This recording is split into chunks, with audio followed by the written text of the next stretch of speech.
On this channel, we talk a lot about games that are a labour of love, projects supported by the developers' pure passion and fondness for their work. But what about games that were a labour of loathing?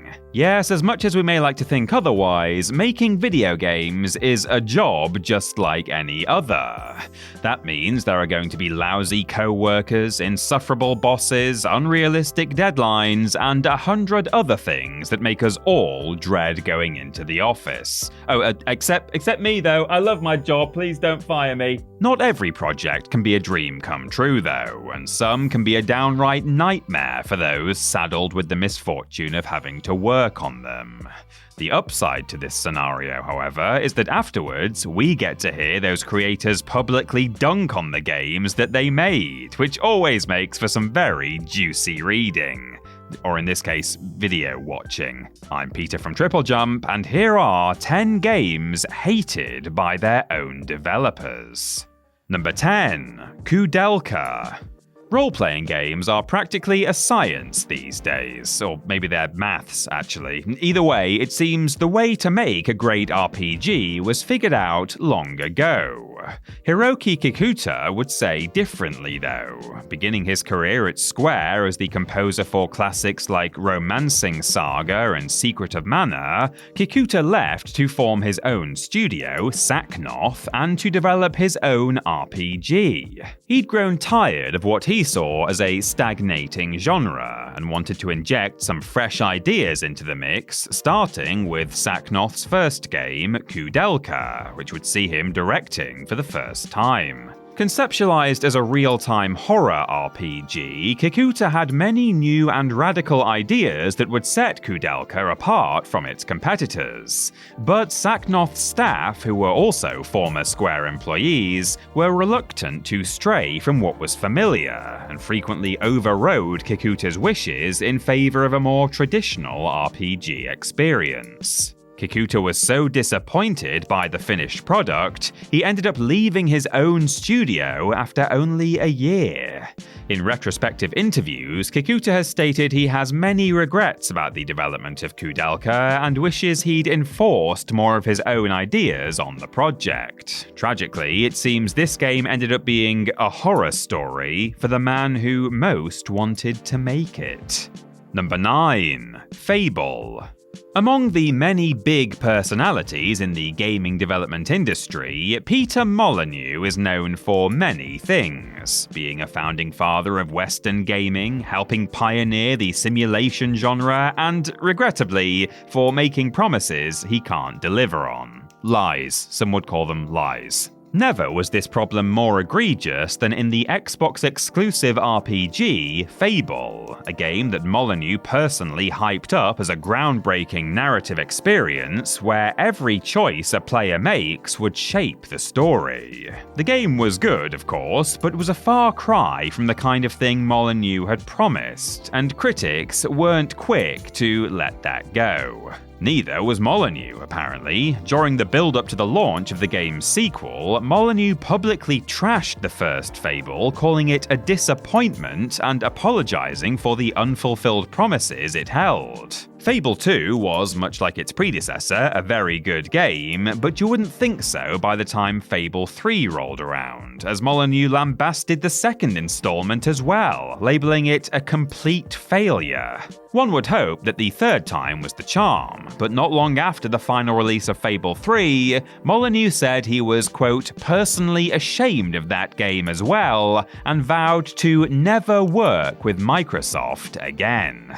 I wonder if he'll be a fan of the reboot that he's not involved with. Number 8. Tomb Raider. Creating one of the most recognizable characters in pop culture history should be something that one is rather proud of. But for Toby Gard, it's an achievement that comes with mixed feelings. As part of core design, Gard was one of the lead designers for the original Tomb Raider, and had a major hand in everything from level designs to cutscene direction, and was one of the most responsible for the design of the game's heroine, Lara Croft. While Gard enjoyed a great deal of creative freedom, he was frequently pressured to put more focus on Lara's, feminine allure. God wanted Lara to be a cool and collected butt kicker, while his bosses were keener on turning her into eye candy. After release, Core gave God two choices: produce a Nintendo 64 port of Tomb Raider, or work on a sequel with less freedom. God, who had no interest in sequels, turned down both offers and left the company. In more recent years, God has been open about his disappointment with how the character and the series were handled, particularly the way in which Lara was made into a sex symbol for advertising purposes. However, God would eventually come back to the series to work on Tomb Raider Legend and be given the task of redesigning Lara, so at least this story has a happy ending. Number 7. Plants vs. Zombies.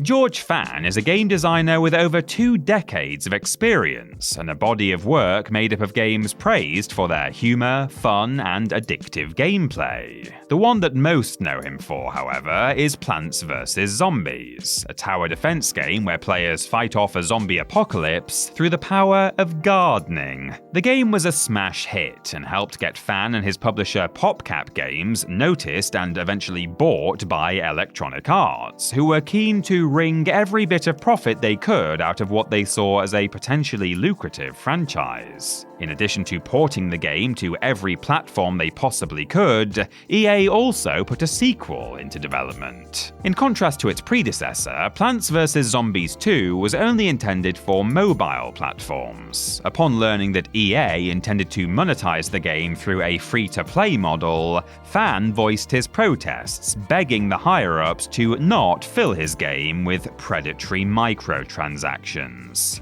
In response, EA fired Fan and forged on ahead with their plans. Despite having his own creation prized from his hands and turned into something he found abhorrent, Fan did alright for himself and continued making games his own way.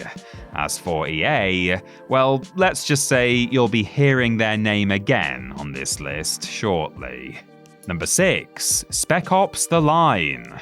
In the early 2000s, the shooter genre was flooding the market with a deluge of games set in World War II, or World War I, or whatever war was marketable at that time, I suppose. But by the end of the decade, it was time to reinvent. Spec Ops: The Line was a full reboot of the Spec Ops series for a new generation, overhauling the tactical gameplay into a cover-based third-person shooter. The real selling point of The Line, however, was its narrative, a meta-fictional deconstruction of genre tropes that forced players to reckon with the consequences of their violent actions. The publisher, 2K Games, seemed to completely miss the point, however, as they felt the campaign-focused, story-driven, anti-war shooter game needed a multiplayer mode.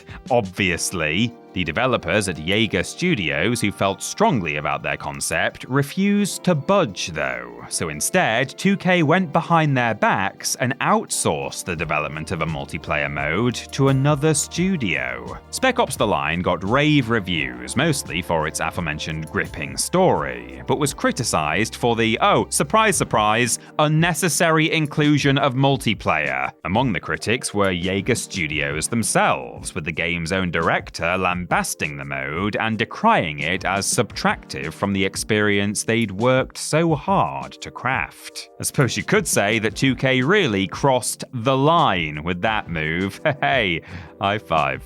Number 5. Devil May Cry 2.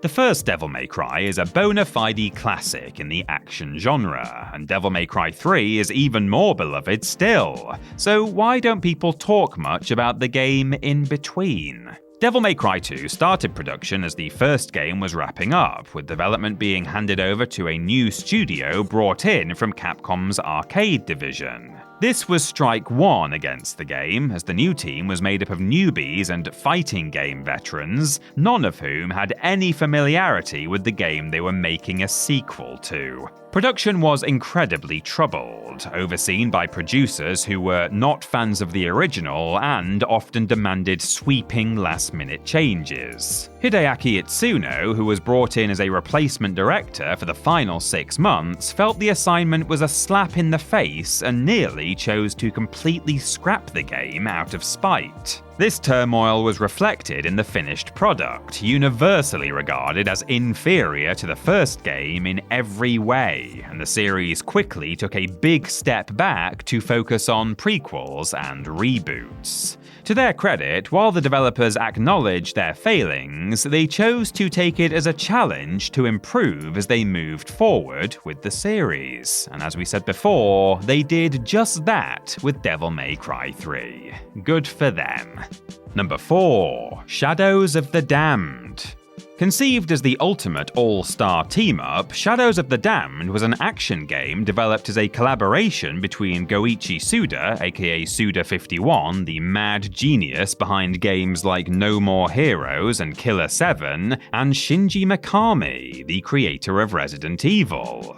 But what should have been a match made in heaven quickly turned into a project from hell. Despite having approved Suda's initial pitch, publisher EA quickly began shooting down all of the developers' ideas and demanding drastic changes to almost every aspect of the game to make it more marketable, forcing Suda and Mikami to scrap most of their plans and recreate the game from the ground up multiple times. Shadows of the Damned did end up releasing to mostly positive reviews, but the game's own creators had nothing nice to say about it. Mikami felt that their ideas for the game weren't properly understood by EA and that the development was an uncomfortable experience, while Suda said that he wouldn't work with EA again in the future unless they promised to be more accepting of his ideas. It's probably no coincidence that EA has been mentioned more than once on this list. I guess when working with a publisher like them,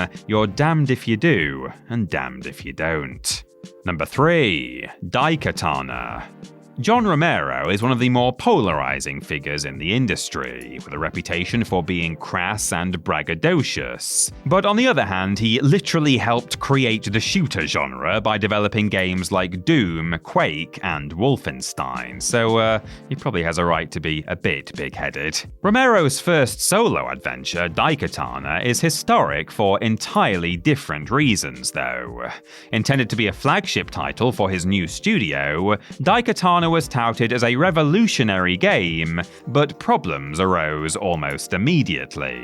Significant portions of the team left in the middle of development, major overhauls were made at the last second, and unforeseen technical difficulties led to the game being delayed numerous times. Upon release, Daikatana bombed both critically and commercially, becoming known as one of the worst video games of all time.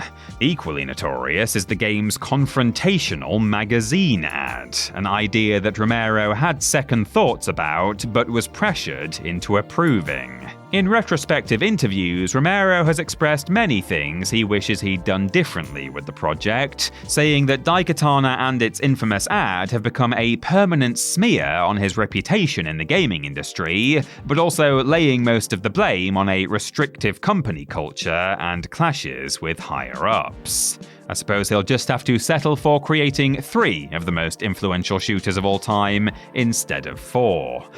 What a failure, am I right? Number 2. Mega Man 3.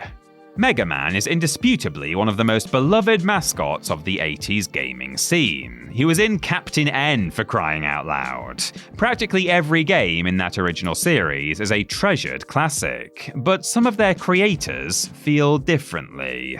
After both Mega Man and Mega Man 2 became massive successes, it was inevitable for a third installment to be made. With 2 games already under their belts, the team, including series veteran Keiji Inafune, felt more than ready for the challenge. They were in for a rude awakening though, and work on Mega Man 3 quickly hit some obstacles. The lead supervisor of the first 2 games quit the company and was replaced by somebody who Inafune felt didn't get Mega Man. The game's composer had to leave the project to give birth after only completing 3 songs, and the game's planner left mid-development as well, leaving Inafune to take on those duties. parties, as if he wasn't stressed enough. Reflecting on Mega Man 3, Inafune feels that he went into the project with preconceived notions of success that didn't translate to a quality finished product, and cites Mega Man 3 as his least favourite game in the series due to being forced to release it in a state he was unsatisfied with. Looking at the game's overall reception, however,